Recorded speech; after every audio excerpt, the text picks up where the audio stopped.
IBO World Champion, La Bella Bestia, coming to you to show my appreciation for the ring IQ. So if you haven't already, get guard, but wow, Howard, look at the strength.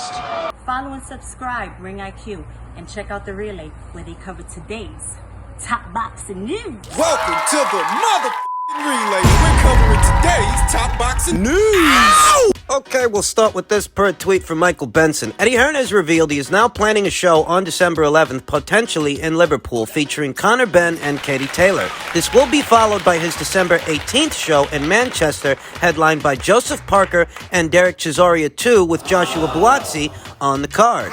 We talked about Katie Taylor's next fight here on the channel in my previous video, how she may have another mandatory to satisfy before this year is out, before she can go into an Amandia Serrano showdown sometime next year. She's already satisfied a mandatory for the WBA and Miriam Gutierrez, a mandatory for the IBF and Jennifer Hahn. That's the order in which she won those belts. The first alphabet title she ever picked up was the WBA by way of the Anaí Sanchez fight. The second world title she picked up was the IBF by way of Argentina's Victoria Bustos. The third, That was the WBO. by way of Brazil's Rose Valente, though without the WBO listing their own set of female ranked standings, we don't know who's in a pole position to challenge Katie Taylor by way of the WBO. We've more insights on who might challenge her by way of the WBC than the WBO. And the WBO is next in the rotation. Though I myself have no knowledge who the WBO's frontrunner to challenge Katie might be. I've seen some interest expressed in small circles for a Natasha Jonas rematch because the fight is going down in Liverpool.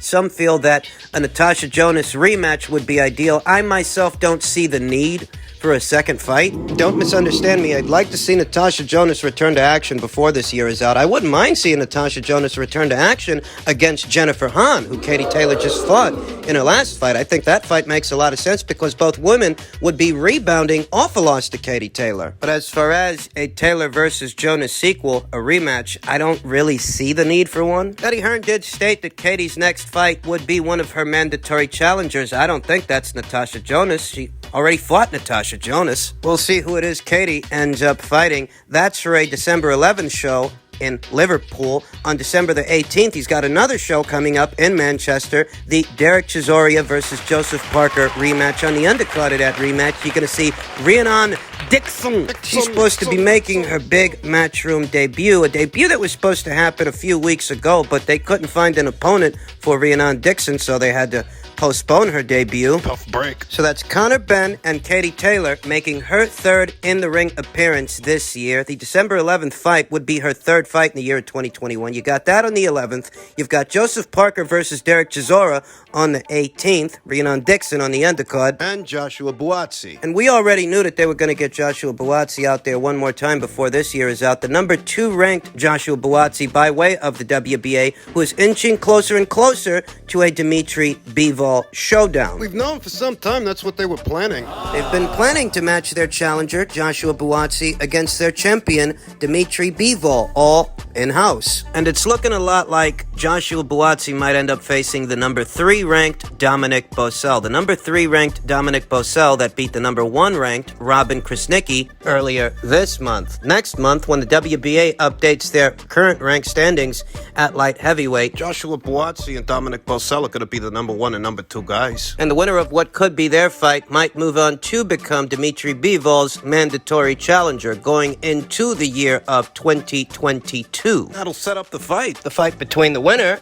and Dimitri Bivol. Dimitri Bivol, who WBO super middleweight champion Zero Ramirez claims he's pursuing, though I struggle believing that. He says, "I know my team and Golden Boy have been working hard to make this happen," Ramirez said. "Now that the contract is out, I don't know why he's stalling and backtracking from the fight. He called me out publicly on social media after my last fight, but now he's silent. A lot of fighters talk the talk but rarely walk the walk. I hope he's not one of them. Gilberto Ramirez is one of the top players in the light heavyweight division, Bivol said at the time. We have talked about this fight for a long time. The time has come to bring this to a reality. We have trained together and some sparring as well. He is a professional and a gentleman, a very good fighter. I want to preface everything I'm about to say with this. I am in no way, shape, or form against a Zurdo Ramirez versus Dimitri Bivol light heavyweight title fight. I'm not. But I don't actually believe that real work is being done to get that fight over the line and make it a reality. Not on Golden Boy's part.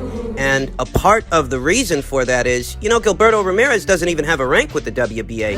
And he's been with Golden Boy Promotions since February of this year. That's February, March, April, May, June, July, August, September. Here we are in October, and Zurdo still doesn't have a rank with that sanctioning body. So tell me again how you're pursuing a Bivol fight. I don't know that I can believe it coming from Zurdo Ramirez. Not when Zurdo has had roughly 8 or 9 months to achieve a rank. To line himself up for a Bivol fight. Maybe it's one of those things to where the fighter wants to fight, but his handlers don't want that fight for him, the people over there at Golden Boy Promotions, because they haven't gotten their fighter a rank with the WBA. And he's not just going to skip ahead of the queue. Now, least of all, that the WBA is under pressure. They've got to straighten up their act. Ever since the ABC Commission put the squeeze on them for their proliferation of trinket titles, the WBA has had to be a bit of a straight shooter. And Gilberto, he doesn't even have a rank with them. So when he says that his team has been working hard to make this fight happen, I wonder how hard they've been working actually, when he doesn't even have a rank with the sanctioning body Dimitri Bivol holds a title with. How hard have they been working? Joshua Buatsi's closer to that fight than Zurdo. Zurdo, who signed with Golden Boy Promotions in February of this year and made his Golden Boy Promotions debut in July. He stopped a very past-it Sullivan Barrera, who's approaching 40, in about 4 rounds. He hasn't done much since then. Outside of interviews where he name-drops Dimitri Bivol, attempting to apply pressure, though I don't know how much pressure Dimitri Bivol is actually under, when Zurdo isn't doing the legwork to get that fight. What it really looks like is Zurdo is expecting Matchroom to do him a favor, because if they offered him a world title shot, a world title opportunity, ahead of one of their own fighters, Buatsi. If they did this, it would have to be as a favor to Zurdo, as a favor to Golden Boy Promotions. Because they don't owe him a title shot. Golden Boy Promotions, as a promotional outfit, in spite of being on the same platform as Matchroom, Oscar and Eddie don't have the best relationship. Oscar, He was taking shots at Eddie Hearn just the other day. taking shots at Eddie for Anthony Joshua having lost to Alexander Usyk, saying things like Devin Haney isn't being promoted right. Devin Haney, who has been promoted by Matchroom. You think Matchroom's gonna do you any favors? In Zurdo Ramirez, what you got is a guy who had the opportunity to fight in a 4-man tournament by way of the WBO before he left Top Rank in order to become a champion at this weight. Rather than participating in that tournament, he parted ways with Top Rank. That tournament featured Joe Smith Jr., Leda Alvarez. Two of the somebodies in this division. Zurdo didn't fight in that tournament. He bailed on those guys, left Top Rank, fought some fucking nobody down there in Rio Grande, and he pops up at Golden Boy Promotions thinking he's gonna skip ahead of the queue. Ahead of a guy Matchroom's actually invested in. Joshua Buatsi, who Matchroom promotes. It is their job to promote Joshua Buatsi and get him that world title opportunity, but it's not their job to promote Zurdo. That's Golden Boy's job. So while I'm not against a Zurdo Ramirez versus Dimitri Bivol WBA title fight, I question the earnestness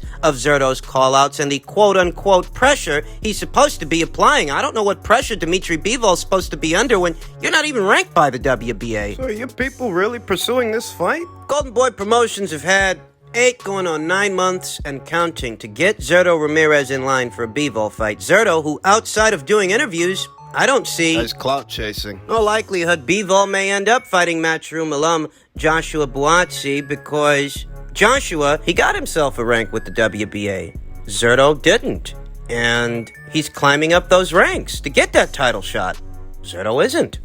And just in keeping with the theme of things set to go down in the month of December, Gennady Golovkin and Ryota Murata agree on a December 29th title bout in Japan. Gennady Golovkin and Ryota Murata have agreed to a deal for a December 29th middleweight title unification bout at Saitama Super Arena in Saitama, Japan, multiple sources told ESPN. A formal announcement is expected next week. The fight will take place just outside of Murata's hometown, Tokyo. The Olympic gold medalist is a major star in Japan and the biggest boxing attraction in the country. The sides had an agreement in principle months ago, but Triple G still needed to strike an amended deal with the streaming service DAZN. The longtime 160-pound champion signed a 6-fight pact with DAZN worth approximately $100 million in early 2019. However, that deal hinged on DAZN's belief that Triple G would fight Canelo Alvarez for a third time. The boxers competed twice, 2017 and 2018, major events that were incredibly competitive. The first fight was ruled a draw, with Alvarez earning the decision in the second contest.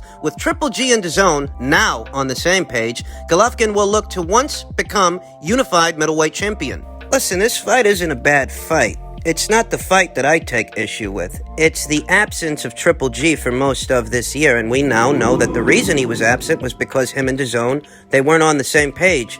I have no doubts that the finances are the reason. This guy struck that deal with DAZN on the premise that there would be a third Canelo Alvarez fight. But in the absence of that third fight, that trilogy, Triple G just ain't worth to them. No, DAZN is scaling back their efforts in America. What they thought he was worth when they first struck that deal. Not without a Canelo trilogy. And with Canelo Alvarez up there at 168 pounds, his next fight is going to be a Showtime pay-per-view. It's not even going to be on DAZN. Beyond that Caleb Plant fight that a lot of people think he's going to win, there are no guarantees that he fights Gennady Golovkin for a third time. Thus, spending the kind of money that DAZN has been spending on Gennady, it's not cost feasible. It doesn't make sense, and that's likely what needed to be amended moving forward. Because this is only the fourth fight of that 6-fight deal. The deal hasn't reached its term limit. Gennady Golovkin hasn't fought on DAZN 6 times, and he struck a 6-fight deal. You have to wonder, if Gennady Golovkin beats Ryota Murata late this year, will he unify with Demetrius Andrade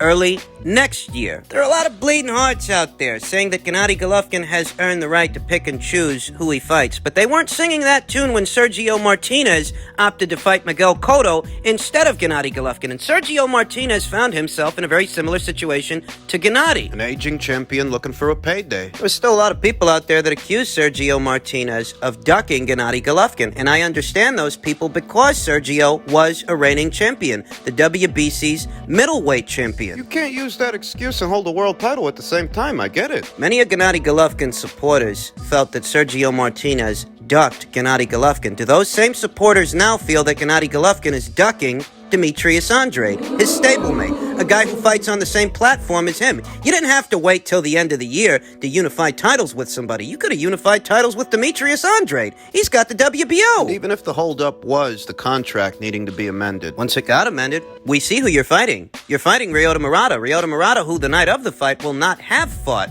in 2 years. It's been 2 years since that guy had a fight. I mean, listen, it's not that this is a bad fight. It's an alright fight, but it's not without its angling. There is obvious angling here from the Gennady Golovkin people. Demetrius has been more active the last 2 years than Ryota Murata. It's not like there's no money in it for Gennady Golovkin. He'd be the A-side fighter in the fight. I'm sure that DAZN would have paid him handsomely to do that fight with Demetrius, but in spite of that, he chose to fight the more inactive champion instead. Doesn't that make him just as guilty as Sergio was? Guilty of ducking.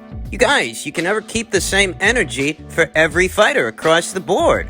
Way back when, I felt that because Sergio was a champion and Gennady was his mandatory, he chose to skip out on that guy, and you could have qualified that as a duck. You could have. And in some ways, you can qualify Gennady unifying with a more inactive champion in Ryota Murata as him ducking Demetrius Andrade. You could interpret it that way. The only hope now is that since the deal has been amended and Gennady has a fight on the books, beyond that fight, if he makes it through it, maybe he'll fight Demetrius next year. The platform sure could use the shot in the arm. DAZN's not going to keep paying this guy an arm and a leg to fight Camille Zerematas. And unless Jamal Charlo is willing to cross over to the DAZN side of things, or either Fox or Showtime, PBC's network affiliates, unless they're ready to offer Gennady Golovkin a boatload of money, I don't see a Golovkin versus Charlo fight happening. Like the boatload they just gave Canelo Alvarez. Boatload of cash they just gave Canelo Alvarez up front for that Caleb Plant undisputed title fight. Unless Fox or Showtime are ready to make such an offer to Gennady Golovkin, I don't see him crossing the street.